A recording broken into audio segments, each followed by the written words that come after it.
Welcome बच्चों, मैं Hiru Fairwani, associate professor philosophy, government college Ajmer. BA part second year के second paper logic में हम इनफॉर्मल फैलेसीज कर रहे थे। फैलेसीज के बारे में आपको मैंने कल बताया था कि तर्क दोष एक प्रकार की युक्ति की त्रुटि है जो ऊपर से तो हमें सही सही मालूम होती है, लेकिन जब हम उसमें निरीक्षण करते हैं तो वो अनुचित दिखाई देती है। तो तर्क दोष जो है युक्ति का एक प्रकार का स्वरूप है। तर्क दोष के दो प्रकार बताए थे, औपचारिक और अनौपचारिक तर्क दोष। अनौपचारिक तर्क दोष के भी दो प्रकार हैं, प्रासंगिकत्व और संदिग्धार्थक।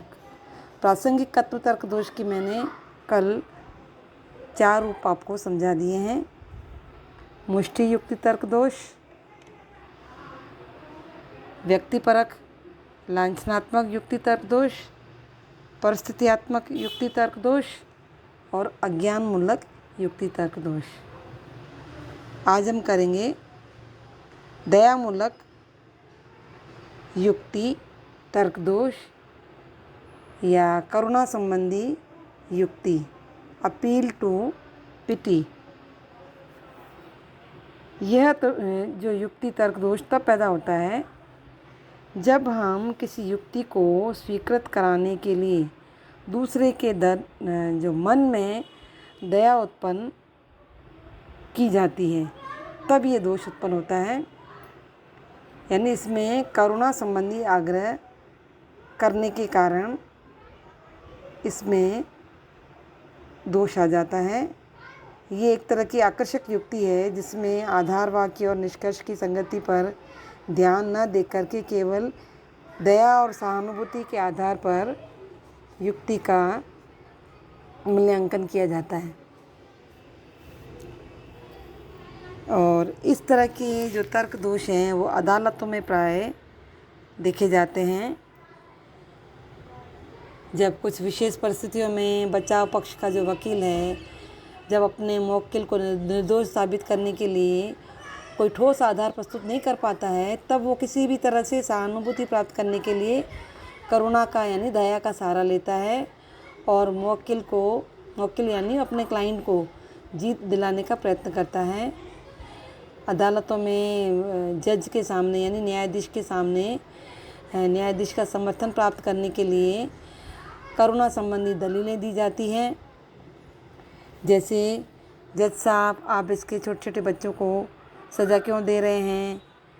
इसके जेल चले जाने के बाद इसके बच्चे अनाथ हो जाएंगे, या इसकी वृद्धा माँ है और बीमार है, आप इसे सज़ा ना दें। मैं कानून का सम्मान करता हूँ, आपसे अपील करता हूँ कि इन बातों का ध्यान रख करके ही अपना फैसला सुनाएं, है ना। इसी तरह से दान इत्यादि इकट्ठा करते समय भी एक महत्वपूर्ण अस्त्र साबित होता है। जैसे भारत के राष्ट्रपति हैं, दया के आधार पर भारतीय संविधान द्वारा दिए गए दंड को कम कर सकता है, वहाँ भी ऐसी अपील की जाती है। ठीक है, तो इस तरह के जो तर्क दोष हैं वो दयामूलक युक्ति तर्क दोष कहलाते हैं। नेक्स्ट है संवेगात्मक या लोको उत्तेजक युक्ति तर्क दोष, अपील टू इमोशंस। यानी ये दोष तब उत्पन्न होता है जब आम जनता की भावनाओं को जगाकर किसी सार्वजनिक स्वीकृति को पाने का प्रयास किया जाता है। यानी आधार वाक्यों का चयन ही ऐसे किया जाता है कि जन समूह का विश्वास प्राप्त हो सके। ऐसे तर्क प्राय उन व्यक्तियों द्वारा दिए जाते हैं जो जन समूह को संबोधित करते हैं और उनका दिल जीतने की कोशिश करते हैं। जैसे चुनाव में नेताओं द्वारा चुनाव प्रचार किया जाता है। विज्ञापन भी इस तरह के विज्ञापन हमारे सामने प्रस्तुत करते हैं जिससे आम जनता जो है भावनात्मक रूप से उनसे जुड़े और उन चीज़ों की शॉपिंग करें। तो कई धार्मिक नेता और श्रोताओं का दिल जीतने के लिए भी भावनात्मक तर्कों का इस प्रकार प्रयोग करते हैं। कई बार विषय भावना प्रधान होते हैं और कई बार भावना विशिष्ट शब्दों के द्वारा भी दिल जीतने का प्रयास किया जाता है। तो आपको जैसा कि मैंने अभी बताया है कि विज्ञापन एजेंसियां भी कई बार ये भूल करती हैं कि अपने उत्पादों को इस तरह से प्रदर्शित करती है कि जन समर्थन को अपने पक्ष में वो कर सके।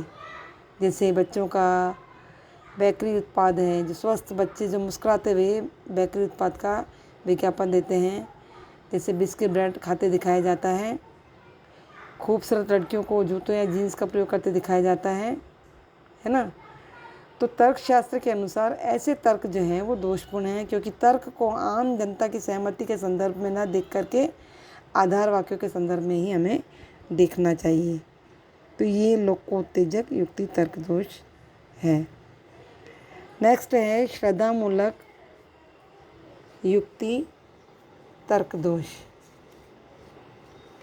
श्रद्धामूलक जैसा कि नाम से स्पष्ट है कि यह दोष तब उत्पन्न होता है जब किसी प्रसिद्ध व्यक्ति को, जो किसी विशेष क्षेत्र का विशेषज्ञ है, उसका किसी दूसरे अन्य असंबद्ध क्षेत्र का विशेषज्ञ मान लें। और इस तरह के दोषों को हम तुरंत देखना चाहें तो ज़रा मुश्किल होता है, क्योंकि कुछ लोग जो है अपने क्षेत्र में इतना बड़ा स्थान बना लेते हैं कि उनकी प्रसिद्धि जो है दूसरे क्षेत्रों में भी फैल जाती है। जैसे गांधी जी हैं, गांधी जी पर श्रद्धा रखने वाला जो आदमी है या आम व्यक्ति है, उनके अहिंसा सिद्धांत का प्रयोग जो है वो बायोलॉजी के क्षेत्र में करने लगे। तो ये श्रद्धामूलक युक्ति तर्क दोष कहलाएगा। एक एग्जाम्पल और भी हम बता सकते हैं कि अपने उत्पादों को बढ़ावा देने के उद्देश्य से भी अक्सर जो है विज्ञापनदाता इस तरह की गलती कर देते हैं। जैसे जब सचिन तेंदुलकर कहता है कि अमुक ड्रिंक अच्छा है और आम आदमी को उसे पीना चाहिए, तो ये बात गलत है, क्योंकि वो कोल्ड ड्रिंक का विशेषज्ञ नहीं है। यदि वो किसी विशेष ब्रांड की बॉल या बल्ले का अनुमोदन करता है तो उसकी बात विश्वसनीय है, किंतु कोल्ड ड्रिंक के क्षेत्र में उसका ज्ञान एक सामान्य आदमी से बेहतर नहीं है। तो मतलब कहने का ये है कि कई बार हमारी कोशिशों के बावजूद भी ये दोष हो ही जाता है। तो ये श्रद्धामूलक तर्क दोष कहलाते हैं। इस तरह के जब तर्क किए जाते हैं तो वो श्रद्धामूलक तर्क दोष कहलाते हैं। ठीक है। नेक्स्ट है सोपाधिक या उपलक्षण दोष, फैलेसी ऑफ एक्सीडेंट। ये दोष तब उत्पन्न होता है जब कोई सामान्य नियम जो है बिना अपवाद के यांत्रिक रूप से सभी परिस्थितियों में लागू किया जाता है। ठीक है। उदाहरण के लिए जैसे कर्ज के रुपयों पर ब्याज लेना न्याय संगत है। यानी कोई व्यक्ति कर्ज लेता है ब्याज पर, तो उसे अपना कर्ज चुकाना ही चाहिए, क्योंकि ये न्याय संगत बात है। परंतु कोई विपत्तिग्रस्त मित्र है, उससे कर्ज के रुपयों पर ब्याज लिया जाए तो ये उचित नहीं होगा, है ना। यदि नैतिक नियमों को लागू करने में सतर्कता नहीं बरती जाए तो सोपाधिक तर्क उपलक्षण तर्क दोष हो जाता है। उदाहरण के लिए ये सत्य है कि झूठ बोलना गलत है, किंतु किसी का जीवन बचाने के लिए झूठ बोलना गलत नहीं है। चोरी करना गलत है, किंतु भूख से मर रहे आदमी को बचाने के लिए रोटी चुराना सही है। तो सामान्य नियमों को यांत्रिक रूप से लागू न करने की हमेशा सलाह दी जाती है। एक तर्कशास्त्री जो है वो युक्तिकर्ता को सावधान करता है कि यदि सामान्य नियमों और विशेष परिस्थितियों के बीच में सावधानीपूर्वक भेद अगर नहीं किया गया तो युक्ति में दोष आ जाता है, और वही दोष जो है सोपाधिक उपलक्षण दोष कहलाते हैं। ठीक है। नेक्स्ट है परिवर्तित उपलक्षण दोष या फैलेसी ऑफ कन्वर्स एक्सीडेंट या अविचारित सामान्यकरण। यह दोष तब उत्पन्न होता है जब हम किसी विशेष स्थिति में सत्य होने वाले कथनों से सभी स्थितियों में सत्य होने वाले सामान्य नियम की ओर अग्रसर होते हैं। यानी कोई व्यक्ति कभी कभी जो है अपवाद स्वरूप घटित घटनाओं का विचार करके जल्दबाजी में किसी ऐसे नियम का सामान्यीकरण करता है जो केवल उसी परिस्थिति में ही उपयुक्त है, तो उसके द्वारा लिया गया जो निर्णय है वो परिवर्तित उपलक्षण दोष कहलाता है। उदाहरण के लिए जैसे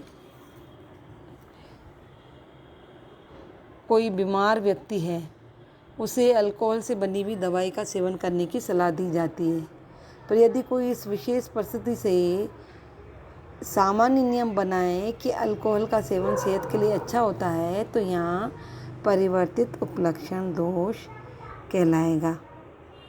इसी तरह से एक दूसरा एग्जाम्पल है कि अधिक शराब पीने का प्रभाव देखकर कोई यह निर्णय ले लें कि शराब हानिकारक है और इसकी बिक्री पर प्रतिबंध लगना चाहिए, तो यह अविचारित या परिवर्तित उपलक्षण दोष कहलाएगा। ठीक है।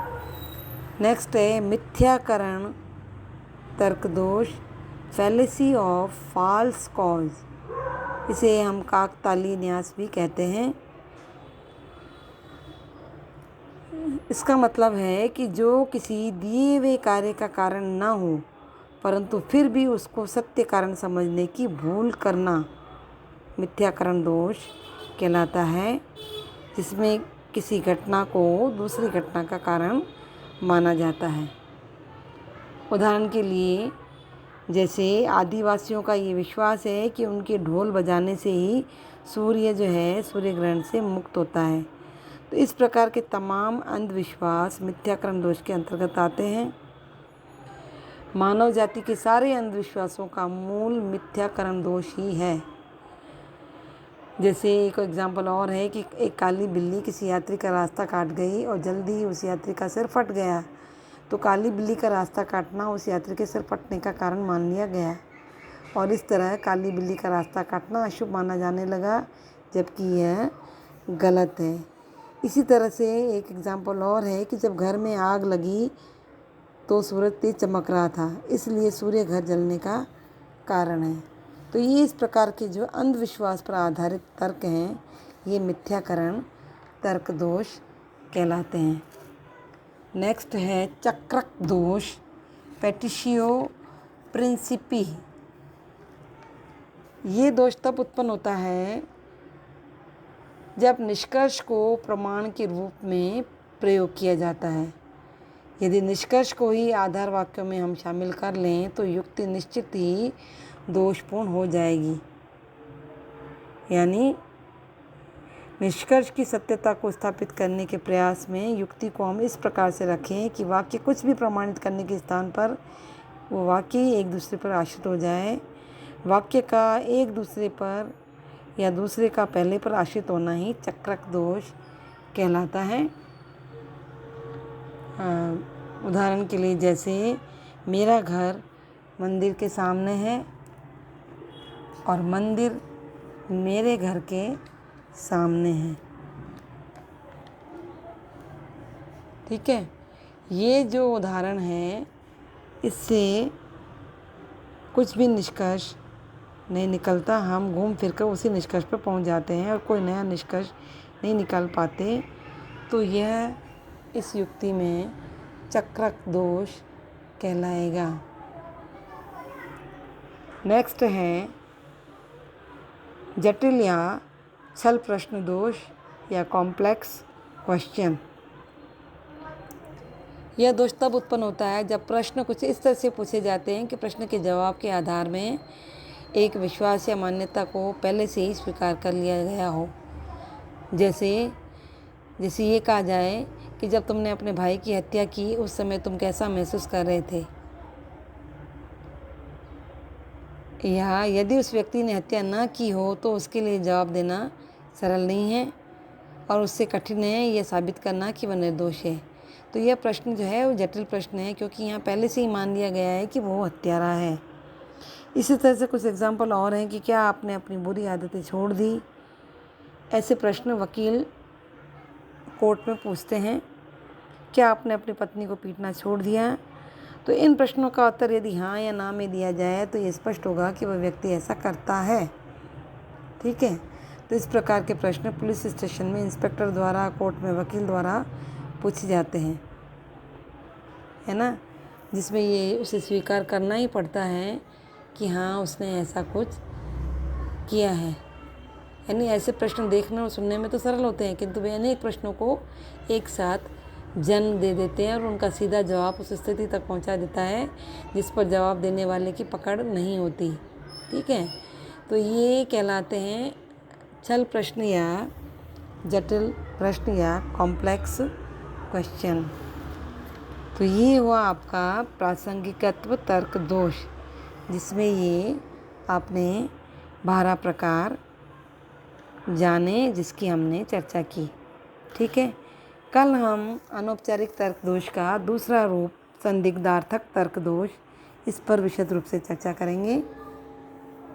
और अभी जो मैंने आपको स्पीच दी है उसका मैटर PDF फॉर्म में आपको सेंड कर दूंगी। Okay, thank you.